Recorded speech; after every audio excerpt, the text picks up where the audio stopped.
Welcome to the Inside Out Money Podcast. Can't even recognize this place. Too many pieces of our past mistakes. Hi, I'm Maggie, and I believe real change starts from the inside out. So let's work together to improve our money and our lives from the inside out. We will explore all things money and our relationship with it. Join me each week with a rotating set of co-hosts, friends, and interviews. Let's jump in. It's time, we going round and round and round and round and round. Hey, Liz. Hi, Maggie. Good morning. It's nice Good to morning. see you. It's afternoon where I am, but it's summertime with teenagers, which means it's morning. Oh, So yeah. The sun's out. I don't know. It's noon here, and the day has just begun. Perfect. Okay, so first off, welcome to Inside Out Money. If you're new here, don't know how you got here, this is a personal finance podcast focused on redefining wealth from the inside out. Every week, I speak with a rotating set of co-hosts about a different financial topic, one that hopefully helps you improve your financial mindset and tactics. And today we've got Liz, and we are going to talk about some money mishaps that you should try to avoid so that you can win longer term and grow your wealth. Right. We're going to be calling out some financial potholes, as it were. Yeah. Things you want to I was going to continue on that. Things you want to try to swerve around if you see them coming, or plan ahead so that you're ready to swerve when you need to. Because almost all of I'm looking down the list. Here's a little teaser. Someone else will tell you that these are good ideas. Yeah. Someone who's incentivized will try to sell you on some of these things. Yes, there will be moments in your life where you need to this episode is not to prepare you for tomorrow necessarily. It's to prepare you for something months or years down the line when something's going to come up, perhaps during a vulnerable time in your life too, and you're going to be tempted to do something. And we're here to kind of, give you some guidance on why you perhaps shouldn't, since we are calling them mishaps or potholes and money mistakes, whatever you want to call them. I was just going to say, we're your fairy pod mothers to tell you what not to do. Oh, for a second, I thought you were trying to say pot mother because avoid potholes. And then I was like, well, then we sound like but pod mothers, you're right. Godmother, podcast. For a minute, I was like, wait, did you mean to say pot mothers? Yeah, just pod mothers. We are your smart friends who want you to make a lot of money and be really happy. Yeah, I love the term fairy pod mother. Okay. So I think it's worth reminding people, though, that, everything financial in this world is debatable. And there could be a time when you don't have a choice and you're in a situation that you get presented with something we're about to talk about and you really don't have another choice given something that's going on in your life. But I think a lot of the times there are times that you have choices and you can plan ahead, which we'll talk about a little bit, so that you're prepared when something does come up and you get faced with one of these types of money opportunities. I think the idea is we just want to make sure that you remember you have choices. You can do things ahead of time to prepare and make sure that you never end up having to do one of these things, if that makes sense. And this can save you, thousands, hundreds of thousands potentially over, the lifetime of your earnings. Yeah. Absolutely. I think that's a really good point. We'll, touch on a couple things like using credit cards or other things where you might, there's times in your life you might not have a choice. You got to put an emergency on a credit card. But if you can avoid it, if you can, I think you're going to be happier and healthier and wealthier in the long run. So yeah, with all that lead up. Yeah, let's jump in. Should we jump into it? Yeah, these are in no order of importance, but this might be one of the worst ones we're starting with. Yeah. The order for our podcast episodes is always the order that we thought about things. Right. Which sometimes is the most egregious thing first because it's on our mind. But right. Okay. Whole life insurance. Oof. No, thank you. Big no. Yeah. Life insurance in general, yes. I wish you had seen Maggie's face because she was a live version of that meme where the lady's like, no, oh, maybe. Yeah, actually, life insurance, good. Whole life insurance, bad. Boo. Term life insurance, good. Let's repeat it. Whole life insurance, bad. Pass. Term life insurance, smash. Good. Smash. Yeah, we smash the term life insurance. I think did we do that on that episode? I don't remember. No, I don't think we were smashing or passing on insurance options. I don't think so. Okay. So why is whole life so bad? Well, life insurance in general, just as a high level, is insurance that you typically buy. It pays out a lump sum of cash if you pass away. So it's a great thing to have if, like, the classic example is if you're the only income earner in your family and maybe you have a partner and kids who rely on your income, if you pass away, you want there to be an influx of cash so that they have money to live on, right? That's like the general idea of life insurance. Term life insurance is you pay a fixed amount of money for a fixed benefit for a fixed amount of time. It's very inexpensive. It's a really good idea. Whole life insurance is like this murky, tangled, messy ball that combines life insurance with investment. And it's often, I've been pitched whole life insurance. Have you, Maggie? I have been pitched it by a financial planner that I worked with in my 20s, or was started to work with, and then immediately kind of got like ooh, this is bad. This is bad advice. Because it sounds too good to be true, right? When they're telling you about it, you're like, this sounds magical. You're like, how am I magically printing all this money? Yeah. So it's bad. And for what it's worth, I think, at some point, Liz and I are going to do a whole episode on life insurance because I think it is worthy of a full conversation. Until we get there, there is an old Friends on Fire episode. I say old because it's like years old at this point, of episode 81, which is everything you need to know about life insurance. So if you're wanting to learn more about that, go listen to that. I think you even might have some like saved stories on life insurance under your profile on Liz Gets Loaded. Yeah. I did a whole campaign with Quility about life insurance and why it's so important and why women are less likely to purchase life insurance than men, even though we both need it. And, to Maggie's point, it's the kind of thing where everything's debatable. There are very, very narrow cases, typically for people with extreme amounts of wealth, where whole life insurance might make sense. Extreme amounts of wealth. But there is a reason that term life insurance is the most popular. It is because it is the best option for most people. Yeah. Like whole life insurance combines investments and insurance and does both of them poorly. And a lot of the money that you pay into the policy actually just goes towards commissions towards the person who is selling it to you. So we don't recommend. Ironically, people market whole life insurance as like an investment vehicle. It's not really even an insurance product. And they market it that way, but it's like a terrible investment vehicle for most people. Yeah. And so I do think it is worth saying, again, we're not going to get into like all the details, but just saying again, like term life insurance is very important to buy. It can be incredibly affordable too. And I have a term life insurance policy. My husband does. Like you want it and you want to get it when you're young and healthy enough to where your rates are good too.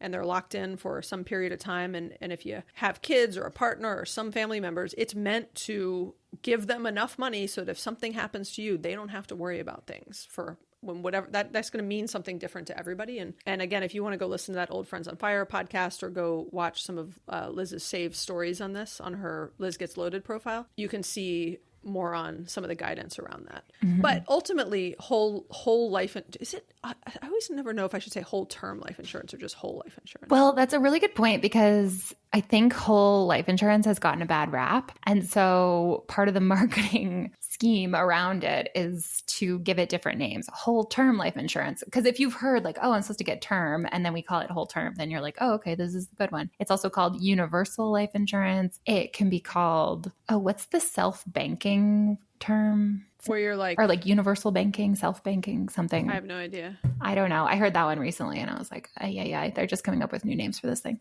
Well, so and in case we're sort of talking around it, let me give you some specifics on why it's not a great idea. Okay. So one of the things I don't like about whole life insurance is the way that it is sold and even the way that it is sold to the people selling it, right? They're convinced that it's a great money-making scheme and that they're going to help people and give people a product they need and they're going to make, all this money from doing it. The commissions are quite large on it to the person who's selling you a plan. So they're not incentivized to like really do the right thing by you. They're incentivized because they make a big commission off selling you this plan. So they're going to like confuse you and convince you on the complexity of why this is such a great, quote, investment vehicle. And I just think the incentives are misaligned. And so I don't love something where someone's incentivized to sell it to me, regardless of whether it's actually helpful to me. Like that whole industry has like gives me a bad taste in my mouth. But ultimately, it doesn't have you don't have any control. You don't have a lot of control over what's it invested in. The growth is often at a guaranteed rate set by the insurance company, and again, so you don't have a lot of control over what it's invested in. They might set a rate, and they're usually setting a rate that's far below what market performance would actually get you over that point in time. Right. And you have you just have no control over it. So you put in all this cash up front, which is kind of how those policies work. And it's just not a great product. And you won't, ultimately it is a mishap because your money would get a better return sitting in a low cost index fund and leveraging an IRA, a 401k, anything else, or just in a normal brokerage account would get you a better long-term return than a whole life insurance policy would get you. Yep. Yeah, absolutely. And that's what and the thing is that the companies that sell you this whole life insurance, they're just investing your money in the market and they're paying you these lower returns and they're keeping the difference. So anyways, it's a product. Yeah. Term it's a product life insurance, smash. Whole life insurance, pass. Pass. Yeah. Okay. Let's shift to 401k loans. Oh yeah. 401k loans. This is what I'm passionate about because I've seen it go awry. So if you have a 401k account, it's possible to take a loan out of your 401k if you need to use it for paying off debt or buying a house or any other kind of financial emergency. Let me ask you a question, Liz. Are you taking a loan against it or actually out of it? Are they actually taking the money out of it so it's not like sitting in the market during that time? That's a great question, Maggie. You are borrowing against your account. You're not actually like taking the funds out of it. Okay. So it's guaranteed. I guess if you didn't pay back, they're going to then take the funds out of your account. Right. And like that, when it comes to paying it back, that's what makes it so nerve-wracking to me is that I have seen in my career, the thing about a 401k loan is that the loan terms change if you lose your job. So if you get laid off, your loan becomes due immediately. I forget how long you have to pay it back. I think it's 6 months. But if you can't pay it back within that 6 months, you have to pay taxes and you have to pay penalties on that loan. And if you're like, well, I've worked in my job for a long time. I know I'm not going to lose my job. I'm not planning on leaving. Okay, your company could get acquired. You could also, your 401k plan could end in that way. You would have to pay the money back. You could get laid off. Your company could go out of business. You could have like a family emergency that means that you need to step away from work. Like all of these things could happen. And it just, if those things do happen, now you're in kind of like a double whammy. Like you might have just lost your job and now you have to pay this big loan back right away. And if you can't pay it back again, if it was pre-tax money, you have to pay income taxes on the money that you took out. You also have to pay this penalty. It's not a like never. It's not as firm of a no as whole life insurance is. Yeah, it's not as big of a pothole. But if you can avoid taking money out of your 401k, if you asked me, I would always look for other options first. It's not ideal for sure. So I'm curious, how does the interest rate compare to other types of interest rates? Is it going to be a better rate than you would get if you took like a home equity line of credit or something? I think it's usually similar. And it also depends. The thing about 401ks that a lot of us learn the hard way, I think, is it depends on your employer. So the number of loans you can take, like how big the loan can be, the terms for paying it back, how that gets managed. Again, those are all depend on your employer. So when your job changes or your company gets acquired or your company changes 401k providers, all of that can just change without notice to you. And that's why I think these loans are just really risky. There are, going back to your point, sometimes it might make sense. Like I've seen people very successfully borrow money out of their 401k to buy a house. I think like all forms of debt, there's like this scale. And and on one end, it's like I took out money for a down payment on my house. I paid it back. I didn't have any issues. On the other end of the spectrum might be I took out a 401k loan because I charged a vacation on my credit cards and I needed to pay it off, right? That would be like the worst case of using this. Is it true? I was kind of doing some Googling and reading, but is it true that sometimes the actual payments and interests that you make against it go back into your account? Well, they never left your account, though. That's what's confusing. When you pay it back, what you're paying back in interest does go into your account. It's also probably most likely the case that if you've taken a loan out of your 401k, that you've also paused your 401k contributions. So I think it nets out the same. Like, I wouldn't say the argument is like, oh, actually, you come out ahead. Yeah. So I think it's fair to say 401k loans are not terrible, but we definitely don't recommend it. I think it's similar. Yeah, I would say that's exactly right. Similar to like a payday loan or a cash advance on your credit card. Yeah, these are tools that sometimes make sense and it's not like they always end in disaster, but not recommended. Well, and I think that just to like take a step back, part of the reason is because if your goal is to grow wealth long term, the goal is you need to spend less than you make. You need to invest the difference. And big chunk of investing the difference is ideally putting as much as you can into your 401k, maxing it out if you can afford to. And we've got whole episodes on this. If you want to go back and listen, we'll put some in the show notes. And then with what's left from that, investing in low cost basic index funds. And so, and then you want to watch that compound growth over time. That's what's going to grow your wealth longer term. And you need all of those elements. And so taking a loan against your 401k is hindering one of those elements. And it's real easy and it's tempting and it feels safer than like a payday loan and, you know, some other things. But we still ultimately don't recommend it.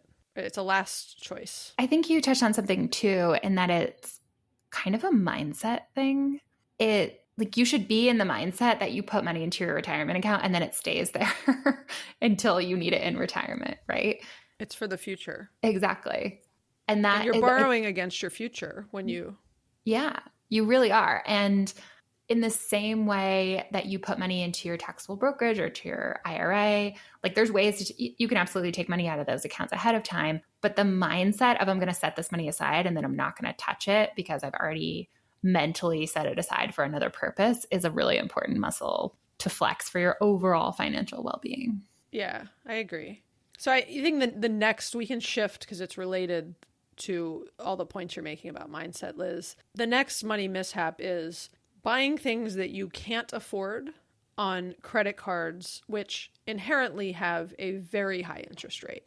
I used to quote 20%, and then somebody recently reminded me, no, they're more like high 20s, 30s lately. Yeah. I fell down this rabbit hole when I was in college. I did not understand this. Not deeply, but... So lately, like as of this month, the average credit card interest rate in the U.S. is 24.84%, according to LendingTree. Whoa. I just tried to whistle, but I don't think it picked... I was not successful. And I don't know how to whistle, so you're going to need to try that again. It's not working. Get closer.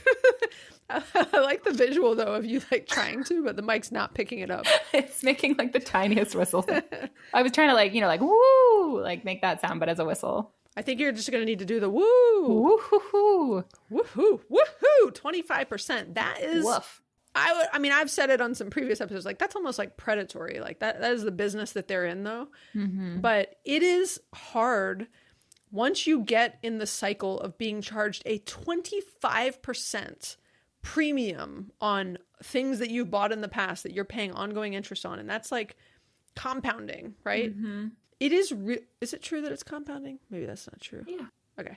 It is really hard to get out of that cycle, right? Like you end up on this debt treadmill. And so, I mean, back to the mindset thing, Liz, I know there are times when people have a real emergency and they don't have a lot of choices.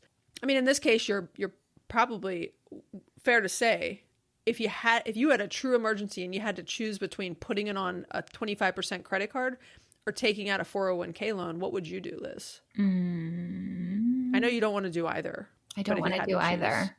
I guess I think it depends on a lot of factors. It depends on like how quickly you think you'll be a big piece of it is how quickly you'll be able to pay it back. But the rate on a 401k loan would definitely be below 25%. Yeah, but what if one of those disaster things happened, like you lost your job and then you had to pay the interest rate plus income tax plus your 10% penalty? That's true. Okay. And then you didn't even get airline miles. I know.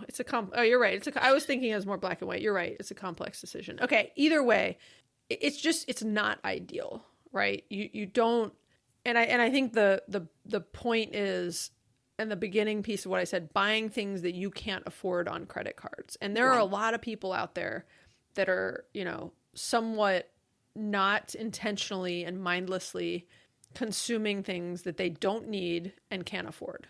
Yeah. And to your, just to underscore again, the point you made at the beginning, if you need to put groceries to feed your family on a credit card, like that's, we're not wagging our finger at you. About. Yep. We're wagging our finger at like 19, 20-year-old Liz who did not understand how this worked, sign up for a credit card because I wanted to go buy new sheets for my dorm room and a couple other things. And I, probably spent $200, $250. And then I got the bill and I was like, oh, I only have to pay $25. This is amazing. This is magic. I'm going to keep doing this. Another example, and Kirsten and Julian from Rich and Regular, they talk about this quite openly. It's a big part of some of their money stories. Yeah. So she, like Kirsten and we used to work together, both of them. We all worked at the same company. So they tell the story. They tell it in their book. They tell it in their podcast. I'm a big fan of Rich and Regular. Go listen to them. But they tell the story of like early on in their dating relationship, they had, a different mindset around money. Kirsten's was learning and evolving, and she wasn't, where Julian was yet. They went on a vacation together, split it. Julian learned after the vacation that she had put the whole thing on a credit card because she didn't have the cash for it at the time, even though she had a good job and was making money. But lifestyle creep, had played a role, and she was living beyond her means and all of that, which again, many of us have been in situations like that throughout our lives.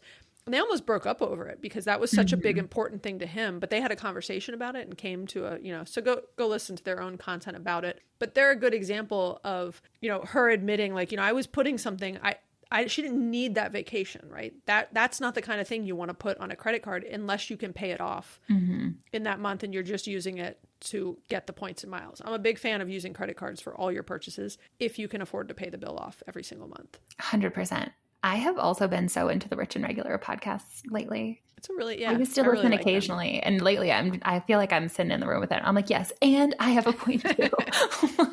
Yeah. They are great. Well, you used to feel that way about Friends on Fire, and now you are sitting in the room. Exactly. So, yeah. Don't lose hope on that. Maybe they'll invite me one time they do their little dinner ones. I'll be like, can I come to dinner? And they have an awesome Money on the Table YouTube series. That's that's what I meant. You should go watch that. I was more saying that for other people. I knew you. Oh, sorry. I'll put a link in the show notes. Yep, perfect. All right. Okay. So no buying things you can't afford on credit cards with high interest. Yeah. And to tee you up, Liz, what could help you not get into a situation where you need to do the things we were just talking about? Oh, yeah. A big financial pothole is not having an emergency fund because then you're not ready. Like, then you panic and you have to think about things like using your credit card or getting a cash advance on your credit card or a payday loan or taking a 401k loan if you don't have an emergency fund saved up. Yeah. So to turn that mishap or pothole into what you need to do, save an emergency fund, create an emergency fund. We did a whole episode on this. It's you and I did, right? You and me. Yeah, that's like that. Episode 55, our formula. Not only was it on emergency funds, but you gave a really awesome formula for exactly how much to target in your emergency fund. And the reason I love that is because a lot of people ask like how much, and people are like, 3 to 6 months of your salary. But you gave a really cool formula in that episode that was very nuanced so that every person could like individually figure out their own personal formula. And I love it. So go listen to you don't even remember. No, right? I do. But do you know what's funny? Sometimes I'm like, wait, was that an episode or was that just you and me talking? I don't remember. It was both, actually. So. Yeah. Okay. I like it. Yeah. Okay. Have an emergency fund. That's a good idea. Yeah. Okay. Another big pothole. This is one that I get like fired up about. Mm-hmm. I'm going to include a bunch of things in here, but like a big financial pothole is, I'm going to summarize it as like get rich quick schemes. But in general, looking like spending some amount of mental time and energy believing that there's some scheme out there that's going to get you rich quick. Instead of, I'm still a little old fashioned, Liz. I don't know about you, but like there are times when you can get rich quick and something happens and you get lucky and, like something, and not just luck, but what's the thing of like persistence and luck meet? Oh, isn't it like luck is when that's not it. Being prepared meets something? Yeah. Great content. Luck. Stumbling around. Something about luck. Here we go. Luck is what happens when preparation meets opportunity. Yes. That's the quote. That's a great quote. But there's a mix of luck in that sometimes. My point is, for 99% of people in this world, this doesn't exist. And there is nothing as good as old-fashioned work. Right? In school, in your career of like I said what I meant is good old fashioned hard work, not just work, but hard work, having a good attitude, putting it, like working hard, taking feedback, learning, developing, having a growth mindset, like having good work ethic, all that stuff. Like you can't beat that. And so I always get like very turned off. There are really great courses out there, but there are also a lot of courses out there where the only way that person is making money is because they created a course on trying to teach people how to make millions doing blah, blah, blah. And with, making lots of money by doing tiny amounts of work. And then they're selling that course to everyone else. They're selling you an unrealistic dream. Yeah. in my opinion. Do you have and any? that's super skeezy. I don't like it. And I agree. were you gonna ask me for examples? Yeah. I mean, I don't want you to call someone out if you don't want to, but Well, no, in fairness, how about I call out someone who's doing this properly? Okay. Jeremy from Personal Finance Club. Mm-hmm. He posted something recently actually and I think he was sort of making a reference to people that I'm talking about. And I honestly can't even think of an example, but there's tons of them out there. I don't pay them a lot of attention. I kind of move on when I see it. I think you can kind of like snuff it out pretty quickly personally. People do this with like real estate courses. There's entire like real estate conferences that are like, they're not even making their money off of actual success stories. They're making their money off of content and convincing you that, everyone can make millions in real estate. And some people can, but not everyone can. Anyways, Jeremy from Personal Finance Club was showing the amount of money he makes off of their courses. They have some pretty good courses that are incredibly affordably priced. Like they're like, I don't remember, but they're like 50 or 60 bucks. They're not cost prohibitive. And they teach you a massive amount about investing and some other things. And he was making the example, and he opens his finances and he shows how much money they make off that course and other things. I think they actually lost money recently on it, which was his point. He was like, I make money off of other things, not this course. And so there's a lot of great content and courses out there. And I'm not talking about a course that charges you, $50. A lot of the people that are doing this, I'm not even going to I don't want to go down a rabbit hole of like trying to make too many references or examples. I think the idea is it is a big money mishap and pothole for you to fall for and believe that there is a way for you to get rich overnight. Agreed. I have a couple silly examples, maybe. Yeah, go for it. I feel like I've seen people who are like, oh, pay me and I'm going to teach you how to like make blank notebooks you can sell on Amazon, or like a lot of the Amazon selling courses seem very fishy to me, which brings me, here's something I think about all the time. Two things actually. One is that if someone had some like real key to getting wealthy, like if they were like, oh, I know the secret to buying crypto and getting really wealthy, or the secret to picking stocks and getting really wealthy, or whatever, they would not be selling it. Like they would not be selling it on Instagram.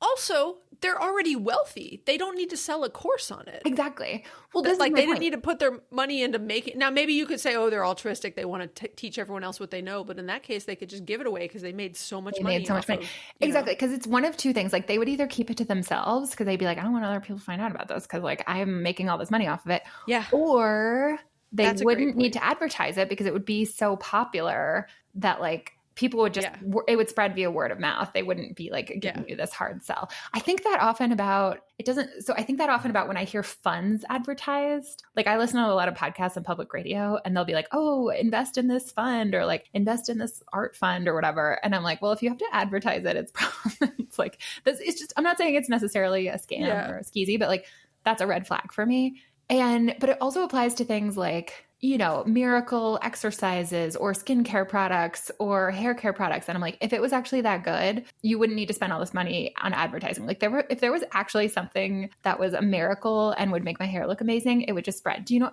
what's a good example? That Revlon hair dryer brush in one that got so popular on TikTok. No one had to advertise it. All the girlies were talking about it online. I went and bought one and I loved it. Yeah. Yeah. I mean, I will say sometimes in the very beginning, you need to do a little bit of marketing to help get the word out. But then you're right. It should sell itself from there. If it's really like a miracle product, like you're saying. Yes. Like obviously marketing and advertising has its place in certain things. But yeah, listen, if there was something that would, stop you from getting wrinkles and make your skin look beautiful or make your hair look good or make your butt look good or like, be the secret to the stock market, like people would know. Yeah. I will say, I don't want to go down this tangent too much, but I just have to. That's great. I recently discovered a new deodorant. Tell us. I like how excited you are on this. I feel like I do need a deodorant. Just tell me. Oh my gosh. I'm a stinky person. Let me just say that out loud. It's just in your bones. You either are, you know what I mean? Some people, it's not even about like the volume of sweat. It's just like, anyways, okay, that's enough said on that. I have never found a deodorant, and I'm always looking for like a semi-natural deodorant. Mm-hmm. I don't want antiperspirant I'm not going to get into all the reasons, but many people know. I just want a deodorant. Mm-hmm. I've been meaning to post about this actually. Before I went to Australia, it arrived like the day before. I was really excited about it. I got Instagram targeted. And I was like, this could be it. This could be it. It's called Super Deodorant, and it comes in this little metal tin, and it's this like gray putty almost substance, but like a little more liquidy and like wet sand almost. That's a bad description. But anyways, it's from Canada. I love Canadians. So I was like, got to give it a shot. So they had a money back guarantee. That's another thing. Look, if someone has like a money back guarantee and it's legit and they've got good reviews, like, okay, maybe, give it a shot. I'm talking about products, by the way. I'm switching from get rich quick schemes to products. But anyways, this deodorant, it is life changing. I have not smelled in 3 months. Whoa. I walk around my house and like lift up my arm to Greg and I'm like, smell this. You just used it once 3 months ago? No. That would be awesome. No, but it does work for 24 hours, which lots of things say, and that never worked for me. Yeah. I could barely get a deodorant to work for like 1 hour, and it is awesome. I will have to try that. Please link it in the show notes. I will. And see, it's that good. You're just excited to talk about it. I am. And I am. And I keep meaning to. And sometimes I'm just like, where do I begin on Instagram with trying to let you know how stinky I am and how this is the only deodorant that has ever worked for me. I believe it. Okay. I can't wait to try it. I need a new. I've been trying out some non-aluminum ones, and I feel like it's a non-aluminum. And I went to a new dermatologist and I asked her about it and I showed her the ingredients and she was like, this is great. This is super safe. I'm glad it's working for you. Oh, that's awesome. All right. Okay.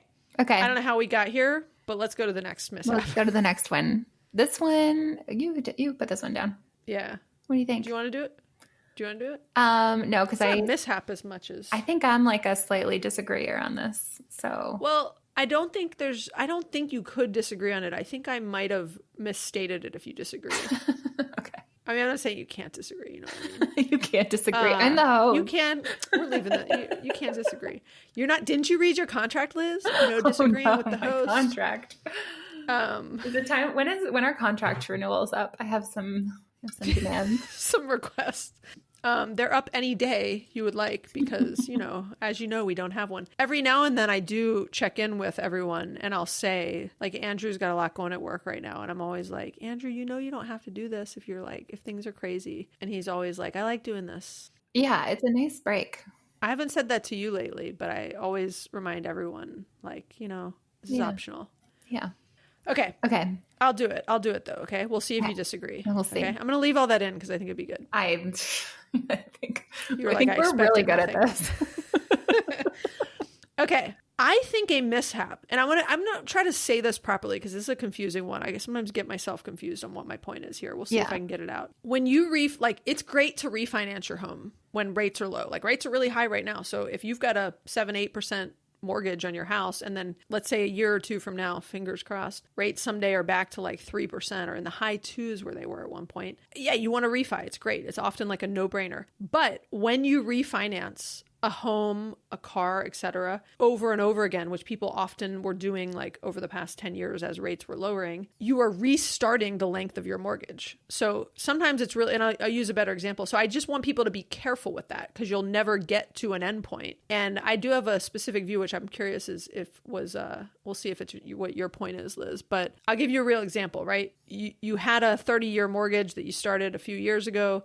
Now, all of a sudden, or say you started it 5 years ago, so you've got 25 years left on your mortgage, you're now going to refi, get a lower rate, which means your payment's going to go down a lot every month. This could be a cool time to see if you could afford to go to a 15-year mortgage and actually shorten the length of your mortgage with that low rate coming in. Or you could stay with a 30-year mortgage because I like the idea of a really low rate on a 30-year mortgage. Then you're not forced to pay it back too fast, but pretend it's a 15-year mortgage and, put an extra $1,000 against your mortgage every month if you can. Now, look, everybody, I guess, has views on like the interest rate and all that, but, I mean by how fast you should pay your mortgage off based on the interest rate. But my thing is just be careful because I think people often forget, oh yes, I have a new low payment now, but I've restarted a 30-year mortgage. Mm-hmm. So I've just added another 5 years and pushed out the time horizon of paying off my house by another 5 years if I stay on this schedule. And the same thing with cars. And so I just want to point that out. It's a little pothole, but I'm curious for your thoughts, Liz. I think like all things, and if you had to summarize every episode of this podcast, it's do it mindfully. So I had this conversation, like a lot of people, I got a mortgage in the golden age when they were 2-point-something%.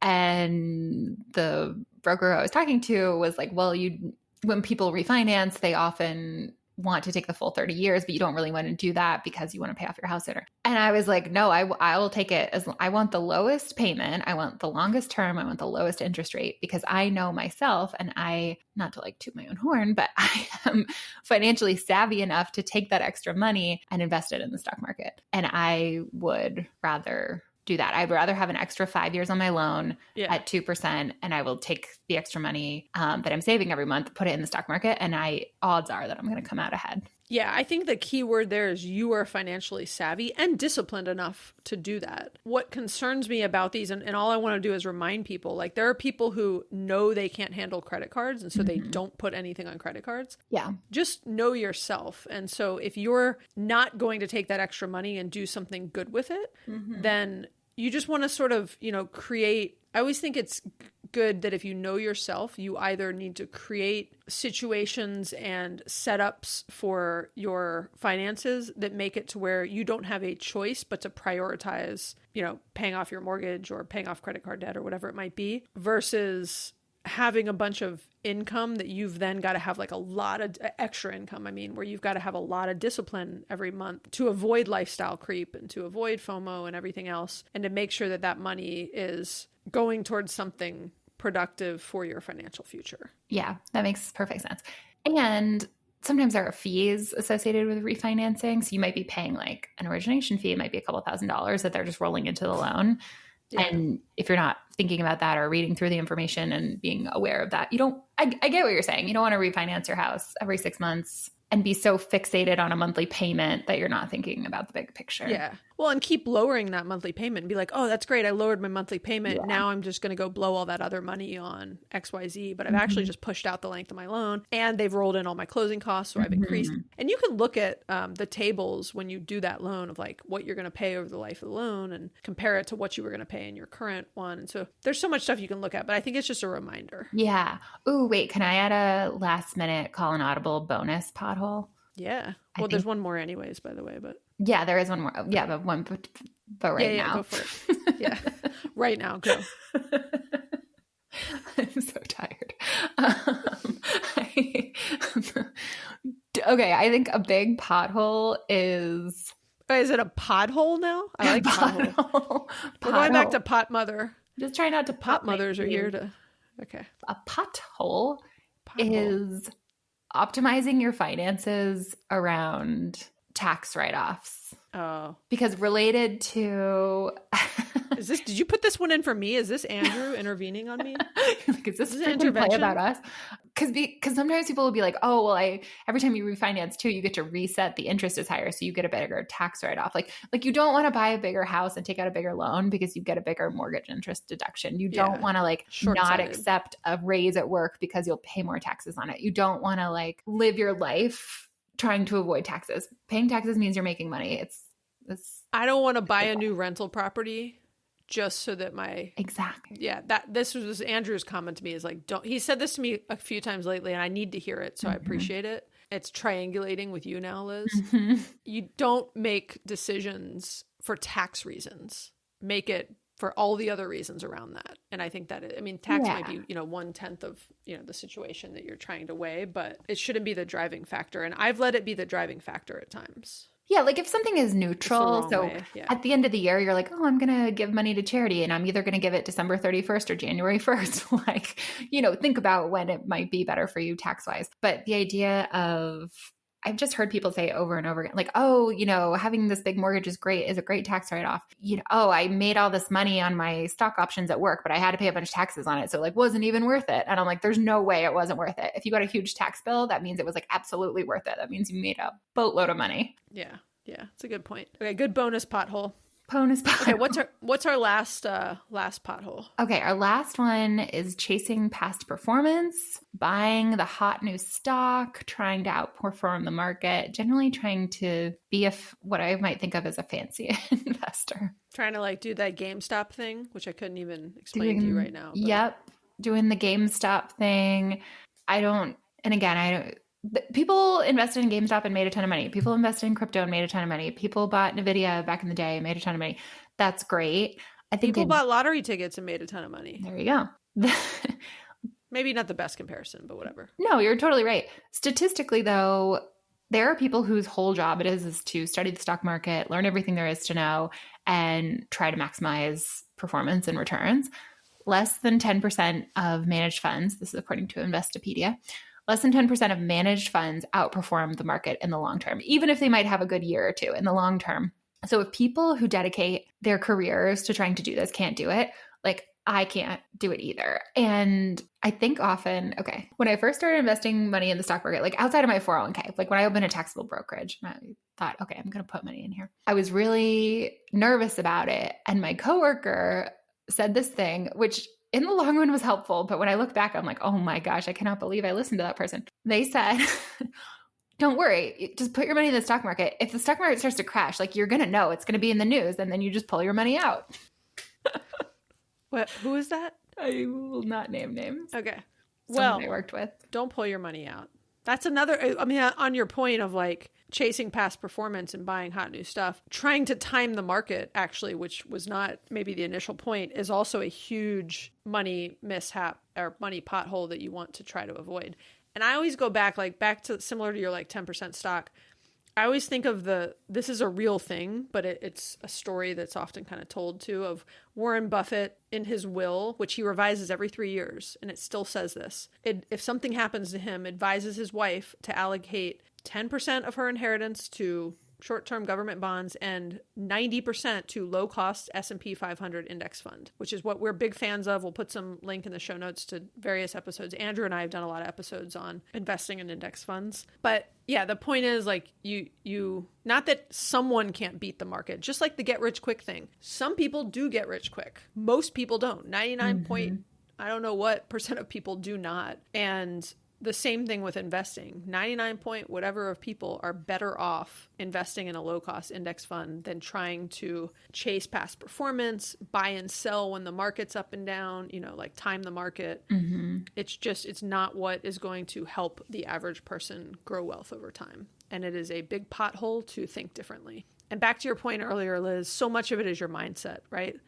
Like this really is like, I said it earlier, but the way to grow your wealth long-term is to spend less than you make, invest the difference in low-cost index funds, and watch that grow due to the magic of compound interest over time.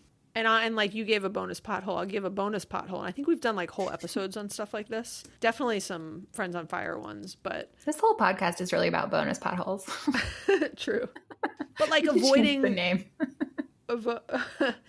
Avoiding lifestyle creep and just this sort of fear of missing out on what everyone else is doing. And that is a huge thing that will help you long term. It could be a big pothole. So another pothole is lifestyle creep and just all these things where like all of a sudden you're constantly increasing your cost of living, not even really intentionally, just kind of slowly over time, it's creeping up on you. And so that to me is a final one I'd pay attention to. Yeah. And I think it's pothole neighbor is not tracking your expenses in the first place. So you don't know that your lifestyle is creeping. Yes. It's creeping up because nobody's paying attention. No one's minding the shop. We got some pothole creep here. We're like 5, 6, 7. Actually I have like 9. I know there's a lot. More. We could pull a lot more creep. We could creep on our potholes for sure. Okay. Well, I hope that was helpful. Any other, you creeping in any more potholes? Nope. We done with That's all my potholes for today. Thank you. Okay. Thank you. Me too. So yeah, we talked about a bunch of things. I'll just remind people we do put links in the show notes. You can get to them through the notes on your podcast app. There's a link over to the website and it all has all of the detailed links from every show we've ever done on Inside Out Money. And yeah, we appreciate you guys listening. Oh, go ahead. No, you go. I love you more. No, you first. You hang up first. You say it first. Maggie and I love you so much. And we know that why do you laugh? It's true. We know that your time Sorry. Listen. That's how I show my love. I laugh. Anybody who shows up and listens to us make bad metaphors about potholes and just get very excited about magic deodorant. Yes. Yeah. You are my people. I wish you could smell me right now because you wouldn't smell anything. I wish I could smell you too. We know that's the best quote of like the month. I wish I could smell you too. I really do. Anyways, we know that your time is limited and valuable, and we appreciate you spending some of that valuable time with us. Yeah, we encourage you to listen to. We also encourage you to share this with someone. That is like one of the best things you can do for us is share this episode with somebody else and say like, hey, this is cool. I heard some new pothole. These girls, they don't smell. They like, I learned about it. You know, like let them know all the cool stuff you learned and share this with a friend or family member or whoever is trying to sell you whole life insurance. Share this with them. Yep. You can, if you're not subscribed already, you might risk missing an episode. So you should subscribe wherever you listen to podcasts, whether it's on Spotify, Apple Podcasts, Overcast, whatever cast, hit subscribe, please.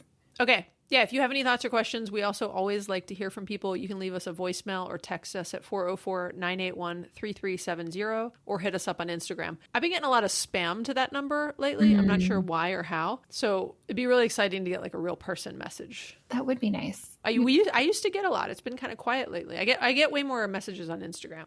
Yeah, you can message us on Instagram. You can find Maggie at Inside Out Money. You can find me at Liz Gets Loaded. Liz Gets Loaded. And occasionally, not that often, but do you get a lot of spam Instagram messages too? Because I have to go into requests and then scroll all the way down and go to hidden requests. Yeah. And then there's all these like nice messages that I have typically missed for a week. So. I noticed a few that I missed that had been like months, a couple of real ones that were mixed in there, but I had never, up until recently, it was all spam. I never saw like real people mixed in with the spam. And recently I saw a few and I was like, oh wow, this went to my spam. I'm going to actually like check this more proactively. Yeah. But we like it when you send us nice messages or constructive messages, but Maggie just got a nice one and she was like, oh, I posted it. Yeah. She was sharing the person who said that our last episode was so fun to listen to. I also thought that episode was fun to listen to. They were talking about the one from the mid-year expense review. The mid-year expense review that was posted July 15th. And I'm an absolute... You could put that date out. I just did some math in my head because today's, anyways, July 15th, Monday. I also listened to that episode because I am an absolute narcissist and I really love listening to the show. Like, especially when I'm on it. I was like, you were there. I know.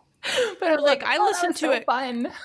I listen to it because I have to edit them. And so I always rehear all of ours. And I actually like enjoy, like I'll laugh and I'll be like, oh, because sometimes when you're in a conversation, you don't hear every bit and piece. Mm-hmm. Like you miss something. Yeah. And I'll hear something where I'm like, I sort of missed it or I forgot it. Or I'm like, oh, that was just as funny the second time around, you know, like. Right. Or I get anxious about it and I think that I said something silly. And then I listen back. I'm like, no, that sounded pretty good, actually. I'm like, well done. Yeah. But, well, I'm a good editor too. So. You are a good editor. No, if you said something silly, probably said it really out, good the first time. No editing needed. Don't say that.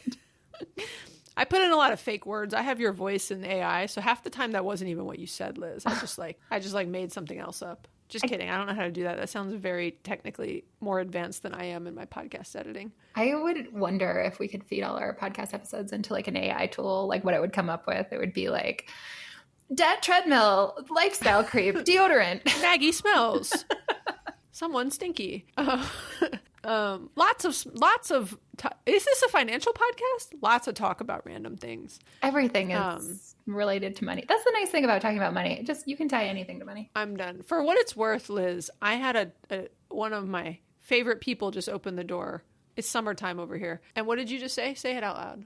Don't tell me. I'm going to repeat it. They can't hear. No, you tell me. I want you to. You're still on the podcast. I think I told someone this would be over 30 minutes ago. Yeah. I'm all yours. Okay, I did. I lied. I'm so sorry. I embellished. I forgot that I enjoyed talking to Liz. I didn't forget, to be clear. Okay, we got to go. Bye, Liz. We got to go. Bye, friends. Bye, Maggie. Thanks, everyone. Bye. Love you. Bye. We're going round and round.